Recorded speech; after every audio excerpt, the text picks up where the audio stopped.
Welcome into episode 8 of the Steadfast Brotherhood podcast. And we thank you for listening and supporting the show. Hope you've been encouraged by some of the testimonies we've had or some of the biblical conversations. We hope just to uplift, encourage, and just push others forward in the faith. And we've got a special guest with us this week. I'm looking forward to. We got Jeff and Daniel back. How are you guys doing today?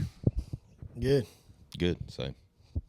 Short and easy. That was good enough, Yeah, right? We've got a special guest who is the focus, right? His name is Aryless Connor. Thank you so much for joining us today. We've got a powerful testimony, and I read over what you sent, and really looking forward to hearing you talk about it. And how this all got set up is pretty crazy. So, Daniel, if you want to talk a little bit about that. Yep. So we had Michael Gowan on a couple of weeks ago, and he mentioned Aryless and had him on my mind ever since. So Aryless and myself used to play basketball against each other. I don't know if he liked me or not, but it was church basketball, right? So somebody's getting through out. Yeah. But we had a fun time, and so Michael came on and he talked about Aryless, and then I was in Ace getting something, and I saw him walk in. I don't know, it's probably been 20 years. At least 20 years. And I said, Aryless, and he turned around and we talked for a minute, and I told him, I said, Michael mentioned your name, and he was like, well, y'all doing that podcast? I said, yeah. He said, I was about to ask Michael who did it. I'd been thinking about finding out. So I said, well, come on next week. He said, tell me where and when. So it was funny because when y'all had Michael on, I was like, who is he talking to? It'd been so long since I'd seen you, I didn't recognize you. And I'm like, who is he talking to? And I started praying, God, maybe you want to lead me in that direction to give me the opportunity to be in this podcast. And I prayed about that ever since I saw Michael's, and yeah. I still couldn't figure out who he was talking to, and then there you were in Ace. It was crazy. I was like, man, this ain't nothing but God here, but yeah, it's crazy. For sure. Total God thing. So I'm going to let Aryless share his story. He's got a great testimony, and I've been encouraged just reading it. And so you can kind of take it away, and just wherever you'd like to start with it, go ahead, and we may ask some questions, just have conversation in between, but floor is yours, Aryless. Well, so I'm going to start by saying what you read may not be what I say, because it bounces around all the time. And also, before I even start, I want to say that after me and you talked, the next Monday, I had last Monday wasn't a good day for me, and I got really frustrated because I wanted things in Aryless's time again instead of waiting on God's time. And I was to the point that I was quitting CR, I was quitting school, I was not going to do this podcast, and just all these things. And it's because I got in my time frame instead of his, because something didn't work the way I wanted it to. And I just want to say that, I worked through that, and then I went and shared my testimony last night, and I know that I'm where I'm supposed to be doing what I'm supposed to do, and all that other stuff, as long as I don't get in my own way, then I'll be able to do these kinds of things. So, but I came really close to quitting all this last week because I got so frustrated. That's a hard thing to do, us getting in our own way, or easy thing to do, us getting in our own way. That's such an easy thing to do. Yeah, it was crazy. It was over something so minute, and I'm like, man, I did all this, changing my whole life and getting straightened out to be a better version of what I was before I went where I went, and God's still not giving me what I want, that kind of attitude, and it didn't work the way I wanted it to, and but he saw me through that. He gave me the strength to make it through that, and I'm grateful for that, and I just need to learn to stay out of my own way, So, but so I just want. When I was a child, I didn't know, my life was pretty normal till I was 5, and it really wasn't normal then. But because with a name like Aryless, I didn't know that wasn't a normal name, at 5 years old. But I found out real quick that ain't a normal name, and I got teased a lot and whatnot. Changed schools a lot because my parents divorced when I was 5, and that's how my life changed.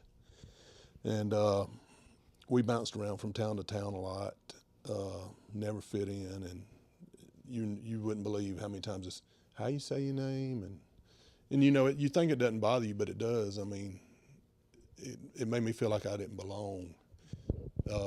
So at an early age, I started dealing with abandonment because my dad left. I couldn't figure out, why my dad didn't want to be with my mom. And then he went and married another woman, and he had a family, and you know, my mom was doing the best she could to raise us. And so I had a not terrible childhood. I mean, my mom did the best she could, you know, but there was just stuff. I'm already adding this baggage on at 5 years old. I started adding all this burden on myself. Well, I don't add it, but, you know, it's getting piled up on me. And back then in the early 70s, I hate to say that because I sound old, but in the early 70s, you didn't talk about things like that. You know, it was really the if you want to cry, I'll give you something to cry about attitude. But, you know, my mom, single, two boys, and we struggled. I can remember when we were living in Rock Hill, my grandfather drove all the way from Pelzer to down there just to bring us some food. You know, my dad's dad, because my dad was across town, and he wasn't even taking care of us, you know. It's crazy. And some of this might be a little emotional for me, so. Take your time. So, nevertheless, it was just always, I never felt like I was measured up to the other kids, you know, and I always wanted to be part of the cool kids club. And it was hard. I always tried to do whatever. I had to have Nikes like everybody else had Nikes, even though we couldn't afford them, you know. And that's when Nike first came out. I remember when Nike first came out. So I know y'all ain't that old, but You're telling on yourself too much here. I know, right? But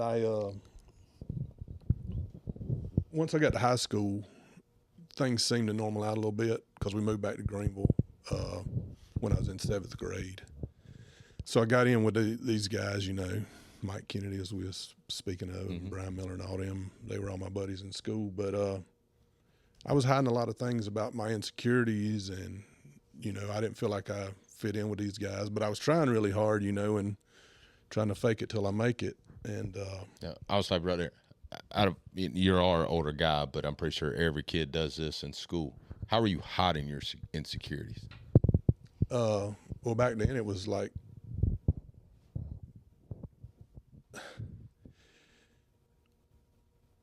I don't know. I was angry. I talked down about other people or call out their Whatever's wrong their with them. flaws, you know, make fun of people, whatever it may be, you know. And that's not who I was inside, but that was my coping mechanism. But also, you know, back when all this was going on, I was at my mom's house, and when I lived with her, you know, it was, we go to church, we do the right thing and all that. But I'd go to my dad's, and it was, you know, do what you want to do. I mean, I can remember my dad hooking me up with girls back in the day, and that's not, you know, there was always alcohol around my dad's house. There was cigarettes. There was pornography. I was learning all the things there about how not to live my life. And then when I come back here and I'm trying to fit in with these other kids that I didn't have the same thing as them, I lived a lie a lot. I lied about a lot of things, you know, and then I was scared my parents here in Greenville were going to find out. Not my dad. I didn't care if he knew, you know. And at this time, was he still in Rock Hill? Or was he? He was actually living in Asheville at the time. Okay. Man, we've moved all over. Seriously, I mean. So there was a little distance between the two. Yeah, and he wasn't, but he came around, but I can remember my mom saying that, you know, my dad was ordered to pay child support, and she put him in jail one time for not paying child support, and sent me and my brother crying and wanted to know why she did that. And she never did it again. So she just suffered silently and trying to make it work because she didn't want, and I didn't know that at the time. Didn't want to upset you and your right. brother. So that was a big burden she took on to. Now, having those parents like that, do you feel like you were living two different lives? Oh, 100%. Or were you one more than the other? Because it sounds like your mom tried to keep you in church. Yeah. And your dad was trying to show you, quote unquote, how to be a man in the secular world. So you're right. Was that difficult as a young man, young teenager to live both, or were you trying to want one more than the other? Did you feel a conviction at the mom's house that, hey, I think I need to go this way, but Dad's way is just more fun? Well, I did want to be what I was at my mom's house, but man, the sin and the all the stuff at my dad's. I mean, it's like they say, it's fun till it ain't. You know, and that's what it was. And when I get mad at my mom and stepdad, I'd threaten to go live with my dad. You know, and I think every kid does Difficult, that. every kid. Yeah. Well, you ain't gonna give me what I want, so I'm gonna go this way. But yeah, I was definitely living a lie. You know, I mean, I was this person here and this person over there, and I didn't want the two to meet either. You know, so and that carried well into my adulthood as well. You know, looking back on it, I think my whole thing was double identity, and all of it was trying to be accepted. When I went to my dad's, I wanted to be accepted by those people, so I behaved the way they did. And when I was here, I wanted to behave so I could be part of that clique too, you know. So I was looking for acceptance the whole time. And Which really, all stemmed back from your father leaving you. yeah. I just wanted to be wanted. Yeah. I wanted to belong. And it was just, man, it was, at the time I didn't realize that's what was happening, but, you know, that's what it was. But then I started lying to my parents about, you know, my mom, when I would go and do things I wasn't supposed to be doing here, I wasn't telling her. I can remember me and my buddies riding around for not hours, but eternity, making sure, now you tell this lie and I'm going to tell this lie. So if my mama calls your mama, then, you know, we're on the same page. And it was all a lie, just to be accepted. And so that leads me to joining the Marine Corps. I thought, man, if I just go join the Marine Corps, you know, I'll be part of something then, and I'll be part of a group. And I was, and I mean, I loved my Marine Corps. I mean, it made me a better person in the long run. It didn't help with my addiction problem that came after that, because our hobby was, you know, drinking when we weren't. I tell these guys, because I'm United States Army veteran, and when we all come in, we'd ask new guys, hey, do you smoke? They'd say no. Do you drink? No. We'd say you will. Exactly. Because it's part of the culture, so I understand where you come from. And so when the Marine Corps didn't satisfy that for me, I started dating a girl in Williamston, and this is kind of when I got part of it. I married a girl on the wrong side of the river is what I tell people all the time, because I grew up on the Greenville County side, you know, and she's from Anderson County. Hey now. But no, she was a good woman, and she come from a really strong background in the Church of God. And I thought, well, you know, I'm marrying a good church-going girl, and, you know, things are going to go well. You know, I've made it now. Is that what you were looking for? Because Marine life, I know how you jarheads are. Right. No, it's a little wild and crazy, and then I you're can still getting drunk back to a woman of faith at the time. Right. Is that something you think you were longing for in a wife that you knew because of your upbringing from your mom, or is it something, again, that God's convicting you to pull you into something else and trying to use her through it, or trying to use her in a way? At the time, that's not what I was after when I started dating her. I was after something totally different. And I didn't realize just how good a godly woman she was, and I didn't appreciate that about her, because I was after selfish motivations. It was still all about Aryless at the time, and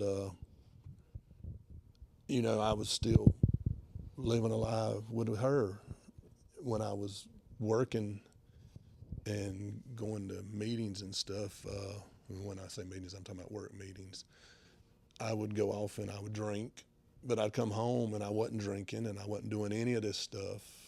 I was being I was still living this double life, right? If I'm out of state on a convention or whatever it may be, working out of town, I'm living the same lifestyle I was when I was younger at my dad's house or when I was in the Marine Corps. And I come home and I was, good guy, all the things. And you can't live that way long. You're going to crash, And we had two different ideas of what it took to make a marriage work. Number one, I didn't have a good foundation of how to treat a woman. I mean, I saw it in pornography magazines. I saw it with the way my dad treated women and whatnot. So I didn't have a good foundation, and she did. And when she wasn't doing the things I wanted to do, then I'm like, well, this ain't working for me. So we had our first daughter, and things were good. And then we started back in the same routine of me doing the things I wasn't supposed to do, but her never knowing about it. And there would be times that she would run into a few things that would make her question, but I was never fully exposed. And then after our second child, I couldn't live it anymore, and I left. My youngest daughter was 18 months old when I left the marriage because I just wasn't happy. But I wasn't happy because I wasn't seeking what God wanted in my life. I was seeking what Aryless wanted. I was talking about wanting things Aryless's way, and I was still doing that then, And I can remember being in Columbia. Me and my stepbrother started going to a lot of Carolina football games. And I can remember being in Columbia, and this girl that was hanging out with us at tailgating, and I'm going to say this, I don't know if I should say it, but she was sitting on my cooler of beer, right? And I said, hey, can you hop up and let me get a beer? And she said, well, you're going to have to get it a different way. Let me say it that way. And I can remember at that moment I said, God, I can either go home and work on the things I need to work on, or I can chase this sin, because I knew this was a aha moment, like this is where we going one way or another. And you knew this at this time? Yeah, I remember thinking, if I do this, this is past the point of no return as far as my marriage went, and sure enough, it was. And I'd like to say I chose the godly way to do things, but I wouldn't be sitting here on this couch today if I'd have chose the right one. So shortly after that, the marriage spiraled out of control, and I'll take, they say that it takes two to make a marriage work, but I'm going to take 98% of the responsibility for why it didn't work. Now, there's a lot in her 2%, but I'm taking the biggest part of that because it was me. I wasn't living the life that I needed to be living.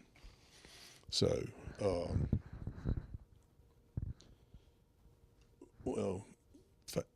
this is when I went into a really, and Daniel will tell you, when I was in Williamston and all, I mean, I was a regular. Yeah. But I didn't feel like I was, one of the guys. I still had this, like, I don't belong. But you cover it up. You don't tell nobody, But I was, I lived on the do-good street and did all the things. But inside I was just a mess. I mean, you're in church, Whitefield, playing basketball 2 nights a week. Like, you just a normal dude, right? Like, yeah. So, yeah. Yeah. And I mean, I had it. It looked, from the outside, it looked like I had it going on. But inside, man, I was so messed up, it wasn't funny. And so when that lifestyle, talking about Columbia and the way that all happened, for the next 20 to 25 years, man, it was just like all about the alcohol and the women and whatever felt good. That's where I was. And it took me a lot of places. I lost a killer career. I mean, a killer career. I gave up being around my 2 beautiful children every day, you know. And I became all the things I didn't want to be. I became. I didn't want to be my dad. I became my dad. I was an absent father. I was out partying and doing all these things, and I was so far from God. It was just unbelievable. I tell everybody all the time, you know, except I don't know if my kids know this, so they probably know it now, but I think I've told one of them, I don't know, but alcohol was always my thing. But if I'd have been rich, it probably would have been something else, you know, but I couldn't afford it, so I didn't mess with that. But I did everything just to be a part of that scene, and then I actually felt like I fit in when I was doing that stuff, and I felt like I was managing my life okay. I've lost a great career. I'm bouncing around from here to there. Had multiple trips to jail for little petty stuff, you know, and just all over the place, you know. I was a train wreck, but in my mind I thought, well, I'm managing, I'm okay, you know, and I was nothing even close to okay. And near the end of my alcoholism, I was drinking probably 20 to 25 Fireball mini bottles a day. That's while I was at work. And then I would go to the bar, hang out there till they shut down. And I'm driving this whole time too, by the way. I mean, how I didn't ever get a DUI and never got in an accident where I killed me or someone else. As God was in my life that whole time, and I didn't even realize it. And I knew that I was away from God, and I wanted to get back to God, but I was so deep in the addiction at this point that, I mean, I couldn't. I had no, well, I felt like I couldn't, let's say. And then one Friday night, been out and woke up the next Saturday morning, and man, I was sick. I mean, I was so sick. And I told the girl I was with that at the time, I said, man, you're going to have to take me to the hospital. And she said, you got to go to the hospital? And I said, you need to take me to the hospital now. And I get to the hospital, and they take me in the ER, and they don't even take my temperature. Don't even take my temperature. Don't check my pulse, nothing. They say, we hope that you're planning on staying with us a few days. I was there for 2 weeks. And they said, well, you got alcohol-induced hepatitis. Mm. And I said, oh man, what's that mean? They said, well, you need to quit drinking. I said, okay. And they said, if you quit drinking now, you'll be all right. And I said, okay, well, you know, they call that a practice of medicine, right? So a couple weeks after I get out of the hospital, I'm feeling good again. I'm like, man, they didn't know what they was talking about. They missed on me. I'm not sick. So I started drinking again. And it's really crazy how the enemy makes you think that that's enjoyable, and that, you know, you're in a good place when you're with the boys and hanging out and all. And that run didn't last but about maybe 3 to 4 weeks, I guess, maybe. How old were you during all this? No, this was 3 years ago.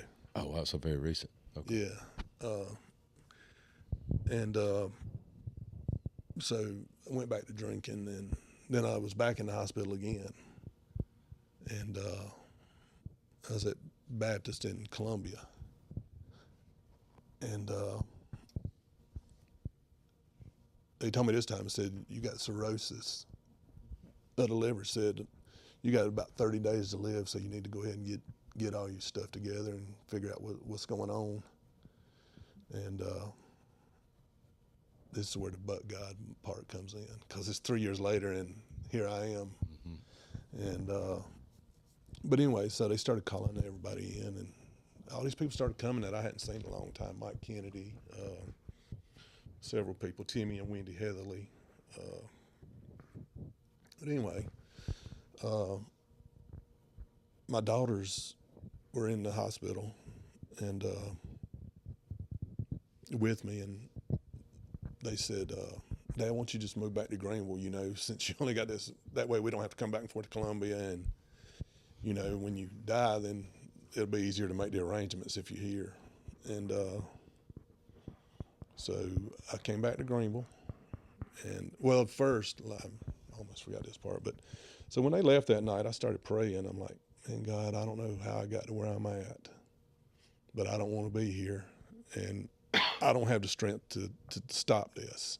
I can't. I've already proven I can't stop it. I mean, and I prayed that for quite a while that night. And when I got done with that prayer, I just felt this peace about me, you know? And I didn't know at the time that the journey was over as far as the drinking and all that lifestyle, but it was. But I felt so peaceful. I knew something was different. And I got out of the hospital and I came back to Greenville. And Mike Morris has been a friend of mine all through this whole time. You know, I didn't have many friends left, but I did have him, and he's the preacher at Oak Point Church over in Pelzer. And he kept saying, man, why don't you come on, go to church? And we got this thing on Monday night. It's called Celebrate Recovery. Why don't you come hang out and do this with us? And at first I was like, yeah, I'll go, you know. And I was going just because Mike wanted me to go, basically. But I started getting involved with this Celebrate Recovery. And I was still sick a lot, too. And I went to a meeting one night, and I told Mike, I said, man, you're going to have to take me to the hospital. I said, I'm not feeling good. And he said, you got to go to again? I said, yeah, man, you need to take me. It was right in the middle of a meeting. And he loaded me up and took me up there, and I was in there about another 10 days. But, yeah, he took me to the hospital. And when I got out this time, I went back to CR, and everybody in there said, man, we didn't expect to see you. We figured you was going to the hospital to die. I mean, that's how, but I'm telling you, I got a picture on my phone. I wish I could show it to you, but I was sick, man. I could have gave the sun a day off, and y'all would have never missed it. It'd still been daylight out here because that's how yellow I was. I mean, it was crazy. And, you know, they were sticking these big needles in me and draining off liters and liters of fluid because my liver wasn't working. But all I can say is but God, because if I go to the gastroenterologist now, they say, last time I went, they've released me since. But she called another doctor in there and said, how's this guy like he is? Because, you know, I was goner because I wasn't eligible for, in that first 30 days time, I wasn't eligible for a liver transplant because you got to be 6 months sober to be able to do that. And so here I am today, 3 years later, or 2.5, almost 3. I'm part of a leadership group at Celebrate Recovery, and I tell people all the time, Celebrate Recovery didn't fix me. God fixed me through the program of Celebrate Recovery. And I think every church, I don't care where you are, drugs and alcohol and hurts, habits, and hang-ups are a problem for everybody. And if you don't have a recovery program, then you're not really serving the people that in your midst, because we walk around them every day, and you don't have any idea what people are going through. And but God's been good, man, and I get to go around talking about how God's still in the miracle working business, and His grace and mercy has been plentiful in my life. I want to go back to your Marine Corps service during that time because you wanted to get accepted. Was it acceptance as far as like you're wanting a brotherhood because you liked it in your younger years? Or was it an exception of feeling accomplished for yourself so that back in mind, hope Dad's proud of me so he want me? Or was it, because I think a lot of things, so my dad died when I was 7. And I had kind of like the same struggles, like just didn't know where I kind of fit because there was no strong representative of a dude in the house. Right. So when I joined the Army, it was for selfish reasons. Mine was totally But man, when I got selfish. done, I missed that brotherhood. Like there was just nothing to it. Even though all of it's not good things. You know, it's fun things, but it's not always a good thing. Yeah, it's not always the best moral decision. But it was all about selfish. I wanted to prove that I was as good as you know, and if I could do parasailing, man, I could do anything, you know, and it was about accomplishment. But, you know, I still got people that I talk to every day that were with me, you know, so it's not that, but it was more about just being part, and, you know, I mean, the persona then was, man, Marines, they're change socks, drink water. Yeah. All right, don't talk about it. Everybody's got problems. yeah, right. You know, so but Now, do you think that played a part in the mask wearing when you came home? Now you're a Marine. Oh, yeah, home. yeah. I'm not a civilian. I got everything under control. yeah, All those times, because I think I know there's been a lot of veterans watch this, and we have that problem. I always told Pastor Chad when I came to him, I hate the word surrender. I hate it. Yeah. Get it out my way. Get it out my mouth. I don't like it because it makes me feel weak. And I got to put on this front. I'm a law enforcement officer as well for almost 20 years. So those things of surrender, give up, that's what it sounds like, give up.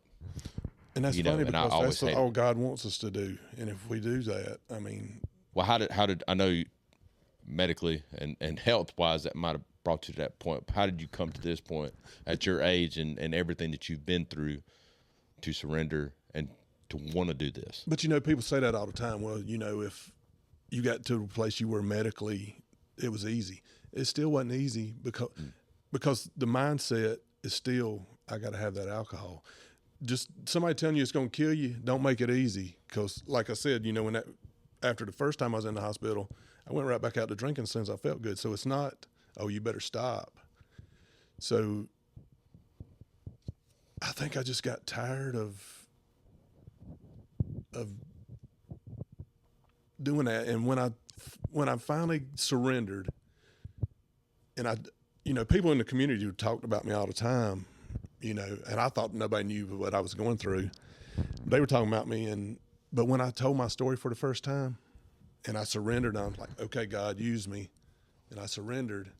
Then I felt more freedom than I ever felt in my life because you couldn't talk about me no more because I done told the unadulterated full version, and you probably, what you was telling probably wasn't the whole truth. So let me just go ahead and tell you the way it really was. Right. You know, and I dealt with the feeling like, oh man, I don't want people to know, and I'm gonna look weak, and I'm gonna cry when I'm up here. But I don't think that's the strongest thing I ever did was to surrender. That's not. I mean, I know you hear people say it all the time, but I'm telling you, I know for a fact the hardest thing I ever did over parasailing and anything is surrender. But when I do, it became so easy. And I don't even think about that life anymore. Now, during this time, because you said your mom was pretty strong in her faith. Yeah, Probably typical Southern woman. She wasn't. Yeah. She wasn't the one to hire the hair, the closer you are to God type lady, was she? No. And Okay. then my stepdad was real close to him. Okay. Faith, you know.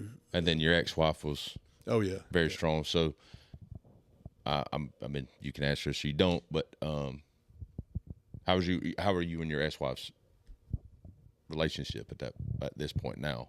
now. Yeah. Well, I wouldn't say it's great, but you know, we can be in the same room. We can be at the kids' thing, and we speak. Listen, everything's been restored, and it's not. And that's what upset me the other day. That made me so mad because God's not always on my schedule, and I'm trying to talk to him, tell him, hey, if you go with me, we'll get it done a lot quicker, you know. But he don't listen. But you know, it's getting better, you know. Well, the reason I asked you is because I find, like, again, where you come from, just a little bit of this story is probably at some point you did have a type A personality. You're just trying to figure out who you were, right? And it's hard. It's easy for me to tell people that I can forgive you. Like, Chris, I forgive you because I'm in control of saying that. But for me to really humbly go out my way, in your case, and tell your ex-wife or your daughters or whoever that's close to you to say I'm sorry, was that a huge struggle for you to mean In the beginning, not it was. just saying it, but just meaning it? In the beginning, it was, but you know, when I said that a minute ago about me taking 98% of ownership of the reason the marriage failed, that's me trying to say, hey, you know what? I own this. This is my fault. I did this. And then I'll probably wrap up one of my other questions. Again, this whole thing of Steadfast Brotherhood podcast, right? And what I'm learning mostly coming back in my faith is we're not built to be alone. God doesn't call us to be by ourselves, right? I think I did find that in the military. I have found that in law enforcement, but there was like that little bit of that one spice of that recipe that just wasn't, making that food just really, really good. And I come in this room and I'm meeting Chris, and here we are sitting in a podcast. Met Daniel last year during a men's conference, and then all of a sudden you start seeing these guys. And I talked about the fact that got baptized a couple weeks ago, and it was not the women that was reaching out to me. It was all the dudes in this church that I've grown, to be friends with. And has that come from the Marine Corps? Because y'all crayon eaters love that EGA. So having that, even though certain things wasn't good, there's something that your brothers in that unit would call you out on, would fight you over, but turn around and love on you and fight for you. Mm-hmm. And during that time of exiting the Marine Corps, coming at the civilian world, one, I'm pretty sure you never had that feeling. And then now that you've given yourself over, you've revisiting that feeling within the Christian lifestyle within your church or in your community that you absolutely. And I'll tell you, my biggest accountability person he'll tell me flat out is Mike Morris. Mike will tell me, and Timmy Headley will tell me too. I got a lot of people they will say, hey, you need to check what you're doing here. But they also gonna love on me and part of a group, and we do things together and we talk on a daily basis. And I'll tell you something that was hard for me in the beginning too, with this new brotherhood, is I had to be okay. Not that I didn't love them, but I tell them, on a regular basis on the phone, hey man, I love you. And that's okay to say that, as guys, we think it ain't okay, but it is. We can say those things because this guy has done a lot for me, and he's been a big, huge influence in my life, and I do love him, I agree with it. Because there's something like being in a uniform of any color or any pattern is you earn that brotherhood and that trust by fighting, by getting into something, by, tense and adrenaline rush situations, and we forget that I love you part, and it's okay to just go hug a guy and tell him I love you and really care about somebody. I think too, like you talked about how it's like we think about God's timing, and we're in such an instant society, and men especially are, get things done. Like that's one of my things. Like I'm ready to get things done. Like, so I think we put a lot of that on ourselves, right? We don't like God's timing. Like, it took you a while for that path of destruction, right? So quite a while. Yeah. So when you do come around, you're like, hey, I'm good now. Like you want it to now, right? Hey, Amazon, we'll have this thing delivered today. But it takes a little bit. And that's where the faith in God comes in to say, hey, I got to trust you. I'm going down this path. I've got to take myself out of the equation here, because I think a couple of weeks ago, Chad, he said you got to lose to win. So like you just the submission part of this is key, right? So that's so for me I tell everybody all the time, I want all this stuff to be fixed now, but man, I didn't just drink one Friday night and wake up Saturday morning almost near death. That took like 20 plus years. So I went a long way down that other path. So it's going to take a while to restore all the things. And some people, I have to even be more aware of where they are. It's not just about where I'm at and what I want. It's about where they are in their walk too. Maybe that person's not in a place of forgiveness because their faith isn't where it should be. So they're not ready to buy into it wholeheartedly. Right. And last week we talked about it a little bit. You got to be understanding. Yeah. Right. You got, hey, I'm good, but whenever, I understand that's where and if you're not understanding, I think that's when you get frustrated. Yeah. Because it's, so I just lost my train of thought, but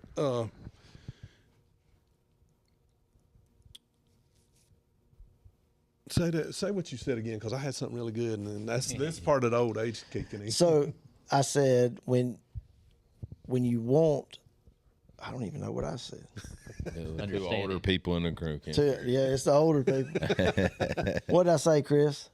Something about understanding.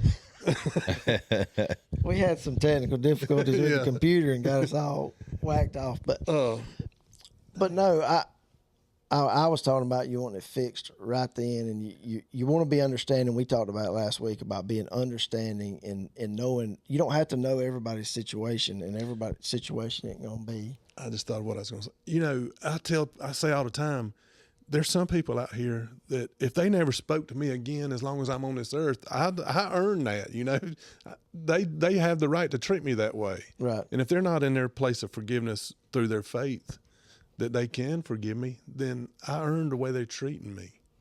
So yeah, and at the end of the day, all you can do is apologize and say, "Hey, I've changed," and they can accept it and forgive me, or they can't. But that's not on me at that point. But sometimes I want to grab it and say, God, right, you going to restore all things. It says, well, you not restored this yet. What's happening? You know.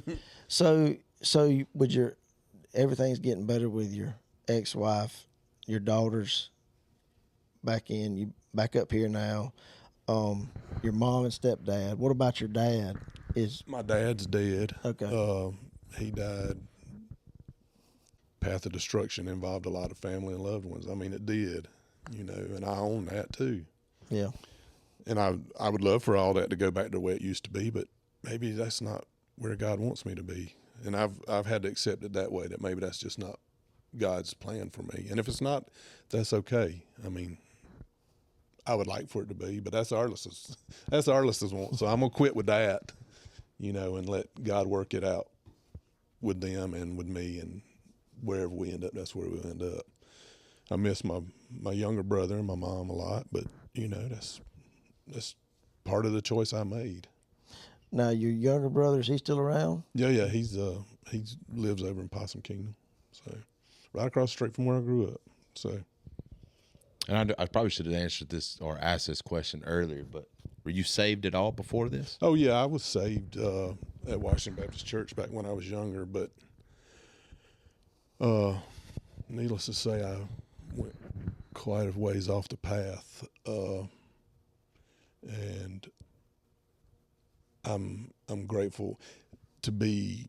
Am I grateful for all the things I went through? No, but I am grateful for where the journey took me, because I have a empathy and a understanding of where people are now that I used to wouldn't have understood, because I used to be like, you know, that guy's got a drinking problem. That just shows he's weak because he can't stop drinking, you know. So now I have an empathy for those people, and I can be empathetic with them. I don't have to handle them with kid gloves. Because you've been where they. Yeah. I mean, and I'm going to tell them the way it is. I'm not going to candy coat it for them, but I understand. And I wouldn't have that if I wouldn't have went down the road I went. And I really feel like, now God didn't send me down this road. He allowed me to go, but I think he can use it at this point, you know. See, I'm glad that you said that, because I think that was a lot of my issues. And I think a lot of people have those questions. Well, if God is the know-all, be-all, he sent me this way. He could have stopped me at any point. I think for me, on part of my testimony, that's where I got angry. And anger kept me a lot away from things. And it's just interesting you said it that way, because I just had this conversation with somebody yesterday about that. Why? Oh, if he's all be all, why did he do this? You know, type thing. So. And to add to that, I was listening to a podcast yesterday or the day before, and the guy said God either allows it or authoritates it, and everything that he does, he's going to use for his glory. Exactly. Somehow. So that's the purpose of when something. I mean, you get that all the time. Well, why do you allow this to happen? And it's at some point he's going to use that for his glory. Yeah. Go ahead. There's and I can't remember the name of the group that does it, but there's a song called Though You Slay Me. And there's a pastor that talks in this one version of the song, and he puts it so plainly about just because a car careens off of a sidewalk and kills your wife as you're walking down the street with her, don't think it was meaningless, because it wasn't. It's going to be somewhere, somehow, it's going to be used for God's glory. And I listen to that song almost every day because I think about, because I could say, dang, God, why? I could be mad at God. Yeah, why did it take me 20 years to feel the way I felt? Why'd I have to do all this? Yeah. But Yeah. I don't question the journey. I mean, I'm thankful for it because I feel like I'm really in a place to do things to impact God's kingdom for the positive because of where I've been. So, and I know you chomping at the bit to say something. Oh, no, you're good. But as far as your health goes, I mean, you were yellow, okay? That's what you said earlier. And at the point of death 3 years ago to how are you now? I take one pill a day to take, and to be, if I gotta be careful who's listening, because I don't take it on a regular basis like I'm supposed to. Imagine that, men don't take their medicine, right? But I don't Should take I it. ask that question? Cut this out. But I don't take it as often as I'm supposed to. But I do all the things I want to do. You know, I'm almost back to normal. And I'd say all the time, alcoholism or any kind of substance abuse disorder is the only, and I don't want to cross any lines and upset anybody. Some people consider it a disease, some don't. I think it's a disease that is a choice to begin with, and then it becomes a disease. That's the way I look at it. But this is the only disease or whatever that you can come back and be a better version of yourself than you were before you even had to, like cancer. You're going to have Something all the time. But if you overcome alcoholism or substance abuse disorder, then you can be a better version of yourself. But medically, all I can say is it's God, because the doctors. Well, they gave you 30 days, right? Yeah. Mike Kennedy came from the beach to tell me bye in the hospital. Wow. And I was just with him last night. So it's crazy. It's crazy. Yeah, I think God works in mysterious ways. And I was reading James this morning, and he talked about temptation and that sort of stuff. And, you know, maybe going back to what you said about, like, you know, why did God allow this to happen? You know, God's not the one that tempts us. Like, you know, he reads that and makes it clear it's our own fleshly doing. And, you know, I've struggled with anxiety like my whole life. And I would always say, well, that's just how I was made. But I've realized, Katarina, my wife, would just like, no, stop saying that. And, you know, it took me a while to process it. I'm like, you know what? That's not how God made me. You know, that was maybe consequences of my choices, of things that I did where I just struggled with anxiety so bad. But, like, that wasn't God's doing. Like, some of it's self-inflicted. I think we self-inflict ourselves a lot. And, you know, it's all for God's glory, I believe. We go through things, we do things, we sin, and forgiveness is hard for us as humans. But for God, you know, forgiveness is just who he is. And I heard this, I was listening to a podcast last night, and it was on this kind of topic of forgiveness. And it was like, you know, we're all on a list of some sort. You know, all our sin may be different. All the things we've done may be different. But we're all on some list. So we're called to forgive, you know, others that hurt us, others that are doing things that we may look at and say, like, how in the world they do that? But, you know, we're all sinners in God's eyes. We all fall short of his glory. And so, yeah, I've had to realize that, like, struggling with anxiety is, like, not how God made me. It's something that he uses as part of my story. There's other people that, you know, I've been able to share with that struggle with that. But, like, that's not how God made me. Some of that was self-inflicted of things that I did. And it caused me a long time and I still deal with anxiety, but it's not to the point where it was at one point where, you know, because I've learned that I can give it to God. And we read about anxiety, and I struggle with that too, because it's like, man, you read it, it's like some of the scriptures basically like, if you're anxious, you ain't fully trusting God. And that's hard to read, you know, that's convicting. And so working through those things, I think God uses things we go through for a purpose and for his glory at the end of the day. Yep, for sure. All right. Y'all have anything else to add? Well, if you had one thing to share with a younger you, for this younger generation, for normal civilians or guys getting out, veterans, what's the best thing you can tell them to help them be successful and to not go down more destructive path than what they're on? If you could revisit yourself or tell some other young Marine or veteran or anybody out there. I think what I would say is have a strong Christian network established that you got to have people you can talk to. You got to have people you can call and say, hey, this is where I'm at, and and sometimes I just need prayer, but sometimes I may need you to come in where I'm at and hold my hand for a minute. I don't mean literally hold my hand, but I'm sitting here in the parking lot of XYZ, and I know I don't need to be here. So I need you to come get me and take me away. And I got guys that'll do that, and I'll do that for people. So I think you got to have a strong network. But then I'm also going to say, I had somebody the other day tell me that, I'm not going to be crazy about my drinking. Nobody wakes up to be an alcoholic. I mean, I didn't wake up and say, golly, boy, I want to go be an alcoholic today, So don't put yourself in that position to let it be, to gain that control over you. Don't even fool around with that stuff. I mean, I know it's socially acceptable, but man, what good does it do you? That's the only poison we actually knowingly put in our body. I mean, it's Legal. That's legal, yeah. But it's crazy. But it's socially acceptable to put poison in our body if it's all for a good time. But just don't fool with that, and just be connected with God and God's people. That's my biggest thing, is the connection. Like you said, can't do it alone. We're not supposed to. I think it's a good way to end it. Don't do life alone. So let's close in prayer. Do you want to pray and pray over anybody maybe that's listening that's been dealing with some stuff that you've gone through? And I think it should be good to have you, if you would, close in prayer, Aryless. Gracious Heavenly Father, Lord, I thank you for the opportunity to share the things that have transpired in my life. And I thank you for the fact that I was along for the ride, because I didn't do any of this. You did it all for me.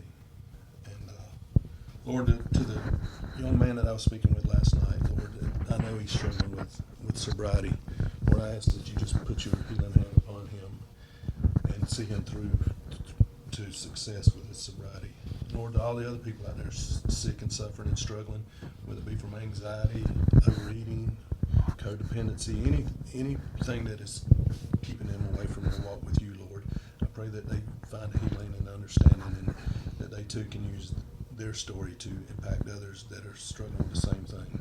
Lord, I pray for traveling mercy and grace over each and every man in here this morning.